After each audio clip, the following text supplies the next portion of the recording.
Bismillahirrahmanirrahim. Assalamualaikum warahmatullahi wabarakatuh. Perkenalkan, nama saya Nurul Hidayati dengan NIM 24010191. Mahasiswi semester 3, Prodi Pendidikan Agama Islam, Fakultas Tarbiyah dan Keguruan Universitas Islam Negeri Mataram. Dengan hal ini, saya akan memenuhi tugas UTS pada mata kuliah Fikih Muamalah dengan dosen pengampu Ibu Mauzifa MPD. Kemudian di sini saya akan membahas materi tentang teori akad serta praktik akad jual beli klasik dan modern. Dalam kehidupan sehari-hari, kita tidak jauh dari kata transaksi. Jadi, kalau kita ngomongin akad, itu sebenarnya inti dari semua transaksi. Jual beli akan bisa kita anggap sah kalau tidak ada akad. Nah, kemudian apa sih akad itu? Akad itu adalah kesepakatan atau perjanjian antara dua pihak untuk melakukan sesuatu. Misalnya, jual beli, sewa, atau kerjasama. Dalam jual beli, akad terjadi saat penjual dan pembeli sama-sama setuju dengan harga dan barangnya.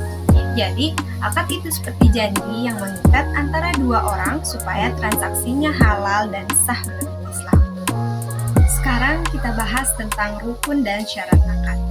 Dalam Islam, akad harus memenuhi dua hal penting, yaitu rukun dan syarat akad. Rukun akad ada 4. Yang pertama, pihak yang berakad, yaitu penjual dan pembeli. Dan yang kedua, barang atau objek yang diperjualbelikan. Dan yang ketiga, ijab dan qabul, yaitu pernyataan saling setuju. Dan yang terakhir, keempat, yaitu tujuan akad yang jelas. Sementara itu, syarat akad adalah aturan tambahan supaya akadnya sah dan tidak menimbulkan masalah.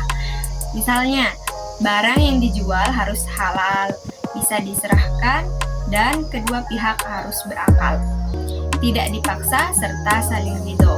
Nah, kalau semua itu terpenuhi, berarti akadnya sah secara hukum Islam. Selanjutnya, kita masuk ke jenis-jenis akad jual beli klasik. Ada 3 yang paling sering dibahas, yaitu murabahah, salam, dan istisna. Yang pertama, akad murabahah. Ini adalah jual beli dengan harga pokok ditambah keuntungan yang disepakati bersama. Contohnya, penjual bilang modalnya 1 juta, saya jual 1.200.000, lalu si pembeli setuju. Nah, itu termasuk murabahah. Biasanya, akad ini juga dipakai di lembaga keuangan syariah. Dan yang kedua, akad salam, yaitu jual beli pesanan di mana pembeli bayar di muka tapi barangnya dikirim nanti. Contohnya, kamu pesen 100 kilo beras ke petani. Kamu bayar sekarang tapi barangnya dikirim bulan depan. Syaratnya, barang yang dipesan harus jelas jumlah, kualitas, dan waktunya. Dan yang ketiga, akad istisna. Ini mirip salam, tapi bedanya barang yang dibeli harus dibuat dulu. Misalnya, kamu pesan meja ke tukang kayu, desainnya kamu tentuin, nanti dibikin dulu baru dikirim. Pembayarannya bisa di awal, bisa juga setelah barang jadi. Nah, sekarang kita lihat akad jual beli modern, yaitu yang sering kita temui di marketplace seperti Shopee, Tokopedia, atau Lazada. Walaupun dilakukan secara online, akad jual beli ini tetap sah menurut Islam, asal memenuhi rukun dan syarat jual beli. Di sini penjualnya adalah toko online, pembelinya adalah pengguna aplikasi. Barangnya jelas dan ijab qabulnya terjadi saat pembeli klik beli dan bayar. Selama kedua pihak saling ridho, tidak ada penipuan, dan barang sesuai kesepakatan, maka transaksi itu halal dan sah-sah saja.